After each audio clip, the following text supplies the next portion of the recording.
Welcome back to Gear Talk. So I have been playing with the Latitude Headless guitar for a little over 2 weeks, and I wanted to give you all my opinion. So first off, like I've said over and over again, I am by far not Eddie Van Halen or anything close to what I would say would be a good guitarist. But that being said, I kind of know what I like, and I kind of know what I don't. And I don't hate this. The Latitude, it has a lot of really good things going for it, a few downsides. All right, so let's talk about it a little bit. So if you haven't already seen my first video, go back and watch that because I did an unboxing, talked a little bit about the specs, but I'll go ahead and review those again. So this is the Latitude Headless guitar. It is headless, super weird to get used to. But with that being said, some things I really like about it. It's pretty lightweight. Although, at about 6.5 pounds, I wouldn't say it's super lightweight. I've seen some other headless guitars by big name companies get down into the 4s or 5s. So 6.5 pounds, while lighter than, say, a Stratocaster, or at least most Stratocasters, I'd say it's kind of on the order of my SG. Which is not to say that that's a bad thing. It's just not necessarily the lightest guitar on the planet. That being said, without a headstock, it is incredibly well balanced. So I do notice no hands, and this strap is not necessarily like the greatest at keeping things from diving. But look how it sits just perfect. Even though I got a big belly, it really does sit really nicely. In fact, one of the things that I've mentioned to several people over the last couple of weeks is this is maybe the only guitar I can actually play without a guitar strap. And that says a lot. Most of my other guitars, because I got a big belly, everything slips forward and slides out from under me. This actually, playing it in the classical position, I can actually play this, which is pretty cool without a guitar strap. Although, as you can see, I still do prefer one. Other things I think are really awesome about this, the tuning stability.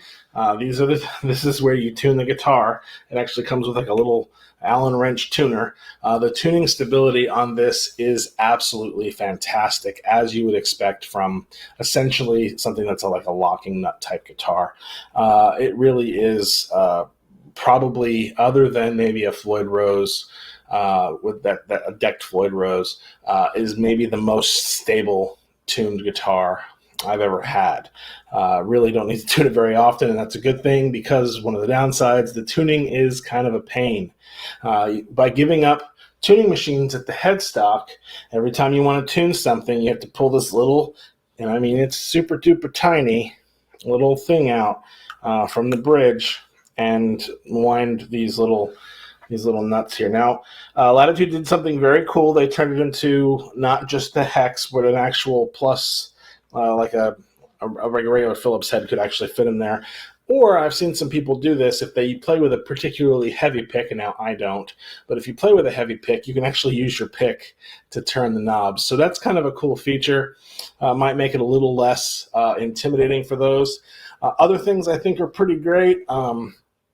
The fretwork is pretty good, although like I said in my initial impressions, the fingerboard edges aren't really rolled at all, so there is still kind of a harsh transition there, but the frets themselves are pretty nice.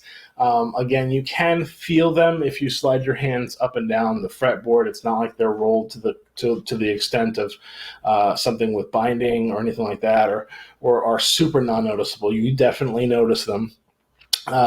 They come with, I think these are 10s, which I don't play 10s, I play 9s, but I didn't want to restring it until I had my full first impressions and actually played it in out of the box as if you were a beginner who didn't know any better and just were going to play it as it came. So 10s, again, not my favorite, but they're decent. The electronics, I haven't had any issues. I took the back cover off of this, and that's the back cover there. It actually is flush mounted, which is pretty cool. It doesn't sit above the body, so it's actually routed into the body, which is nice. And they're full-size pots. Those are not dime-size pots, at least in my model. They're full-size pots, which I got to tell you, like, I have guitars that cost twice as much as this that don't have full size pots. So that is a really cool thing. Everything feels nice and clean, like the volume and tone controls and the three-way toggle switch all are real positive. They feel clicky, very nice. The wiring looked really good. The soldering wasn't like super sloppy. So from a build perspective, at least on the electronics, it's pretty good. I could say maybe the pickups, there's some like glue stuck on the sides, and some of the ribbon that wraps around the bobbins is a little lifting here and there or glued over the edges. But actually, I've seen that on guitars again that costs quite a bit more. So not exceptional, but certainly not the worst I've ever seen. I do like the radius. The neck profile feels really good. I tend to be someone who prefers a little bit of a flatter radius, and this definitely is something. Not say like Ibanez Wizard neck, but it is what I consider to be kind of a more modern take. It's I think it's a compound radius. I will put that in the description. I don't remember off the top of my head, but I think it is a compound radius. But it is a very comfortable neck, both for chording up high and or down low and playing solos up high. The other thing that I noticed that kind of throws me off, and I guess this is sort of a get used to it, not so much a pro or a con, but not having a headstock, you kind of lose reference, which I didn't think would be an issue because you're still looking at fret markers, which are, I think, actually really nicely done. These little diamonds are pretty nice, and of course you have the dots on the side of the fretboard. But not having a headstock, I didn't realize how much I was using the headstock in relation to my hands as a reference point for where I am on the neck. So that took some time, especially as I was going from, say, a higher register down to a low register. Not seeing a headstock there, even now, 2 weeks later, is still a little like, oh, that's surprising. One thing that I spoke to somebody at a guitar store going back a few months ago when I was interested in buying a first headless guitar, and they said, don't do it. They require special types of strings. Apparently that person at such and such guitar store knew nothing, because this does not require any special type of strings, and as far as I can tell, neither do most major market available headless guitars. I think he was just trying to get me to buy a different brand that was also lightweight, because that was really what I was looking for, was something light, and it was discouraging me from buying a Strandberg. With that being said, the ball ends go on this side and they get wound through sort of a horizontal version of your tuning pegs here. The one thing I can say is it's a little confusing if you want to drop or raise the action down here at the bridge. It's not quite clear what screws, and there are a bunch of Allen screws here and there that kind of not really easy to determine, especially for a beginner, what does what. So for someone who's an absolute beginner, I wouldn't say this is a great decision for a first guitar. There's just too much that's different about this guitar to make it, I think, comfortable. And because this is not a common model, if you were to take it to a lesson or to a guitar store or something like that, they may not necessarily know how to, say, set it up or improve the playability of it, whereas something like a Stratocaster, everybody knows how to fix one of those. So if you're a true beginner, maybe not the best first guitar. That also being said, though, for a second guitar, I think this is really going to be hard to beat, especially in that price point. Now, if you have, say, a Classic Vibe Strat, like that's a Classic Vibe Stratocaster, Squire Classic Vibe, that's about a $500-ish, $400 to $500 guitar, depending on the deal and the day and the inflation. Of course, everything's going up these days. So if you're looking for a second guitar, something that you can take with you to friend's house or to jams, in the car, one of the things I love about this is how small it is. Even though it's a full-size guitar, because it doesn't have a headstock, it is quite a bit smaller.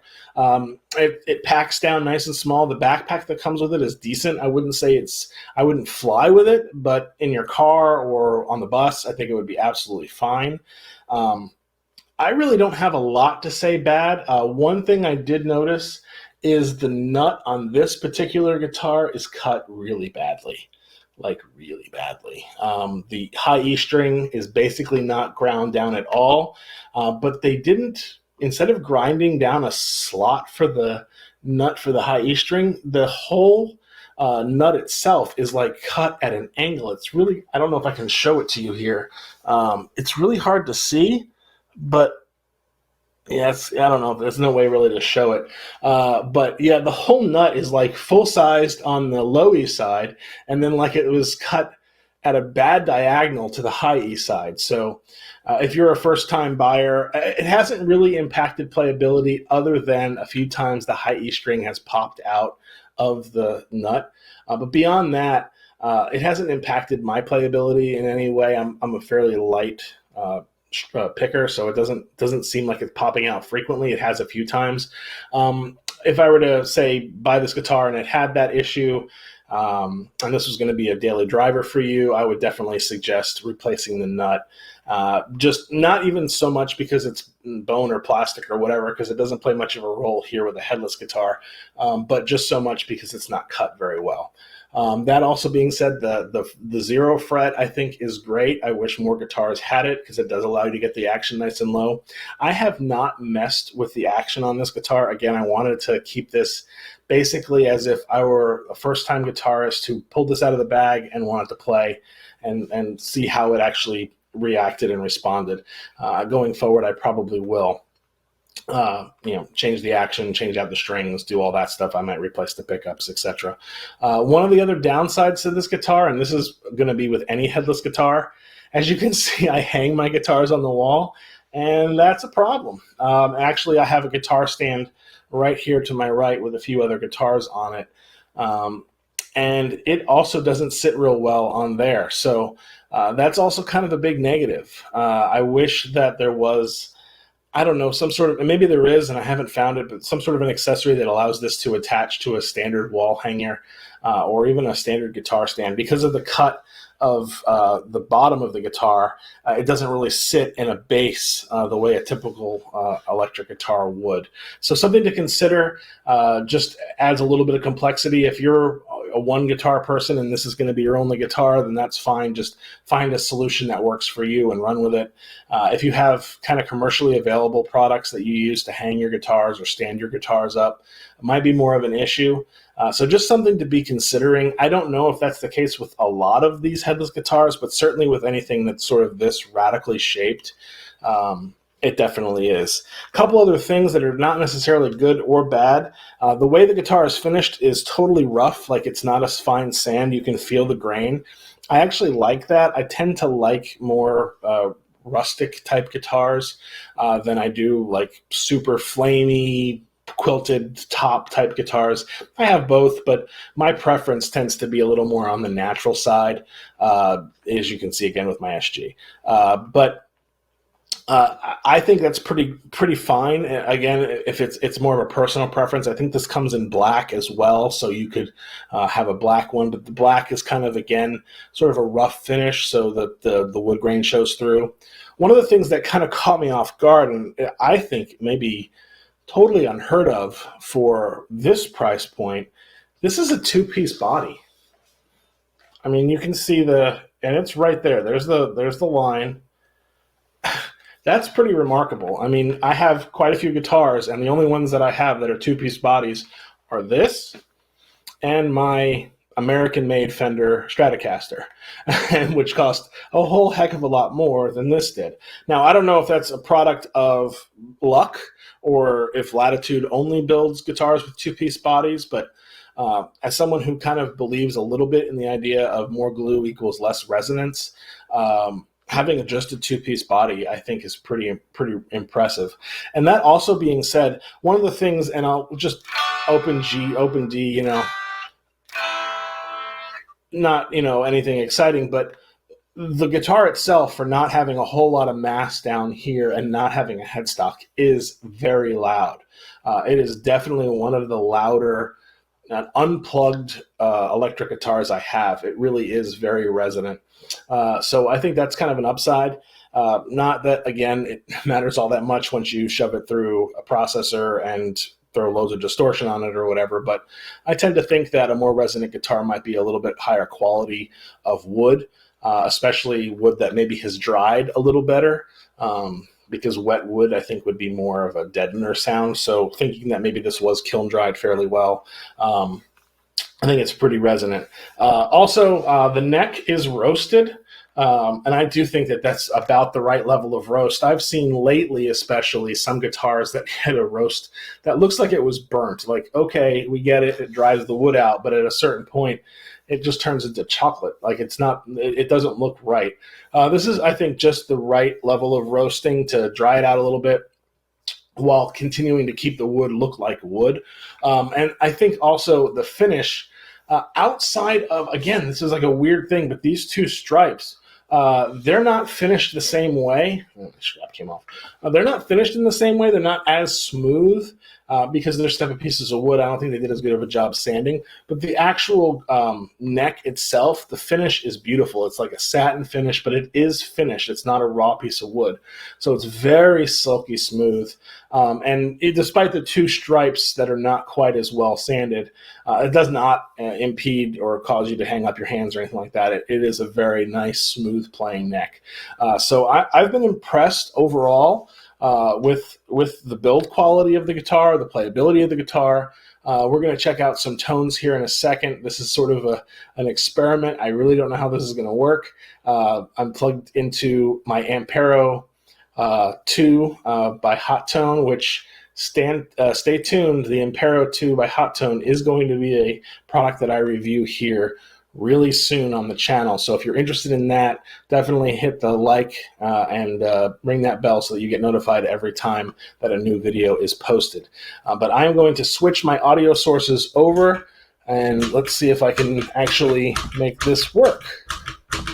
All right.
One thing I want you to keep in mind is the tone is also only as good as the preset that I'm using.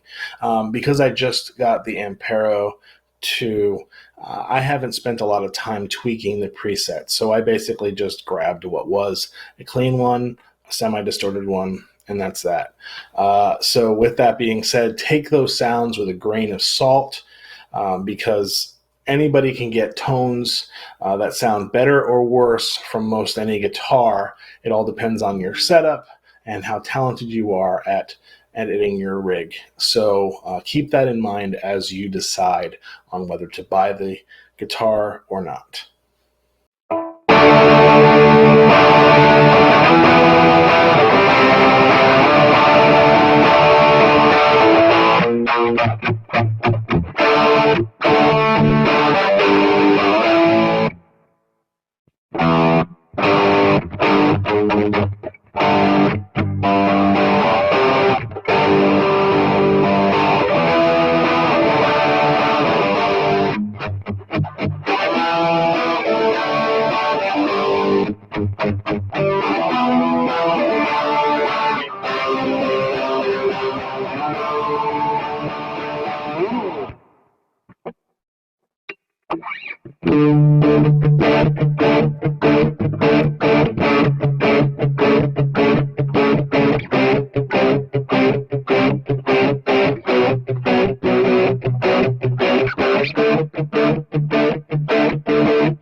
All right. So, what do you think about the sounds that this Latitude has?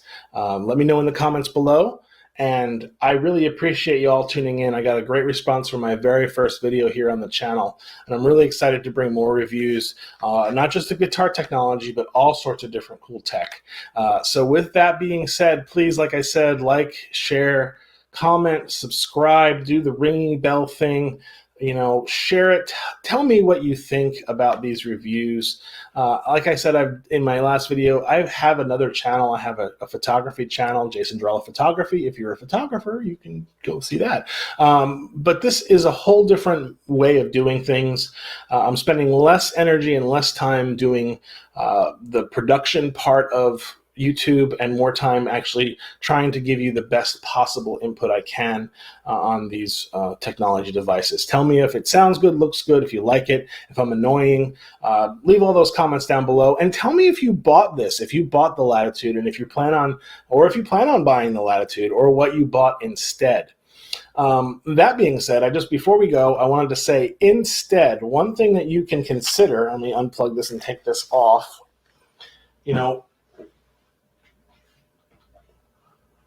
All right, that's on my stand. I'm a little bit nervous because it's sort of a little precarious. That's one of the things I don't like about the headless guitars. But one of the things that attracted me to the headless guitars, like I said in the beginning, is the weight. And that being said, if you are in the same boat, you might want to consider this. This is an Ibanez. And I think dollar for dollar, I think that might be the best guitar on the market. But we're going to save that for another day and another show. Again, tell me in the comments if you want to see that. And with that being said, thank you so very much for tuning in today. And I really appreciate all of your interactions with me. This is something that I'm doing for fun and because I'm passionate about technology and about gear and equipment. And I really hope that you are too. So come along for this journey, and I will see you next time.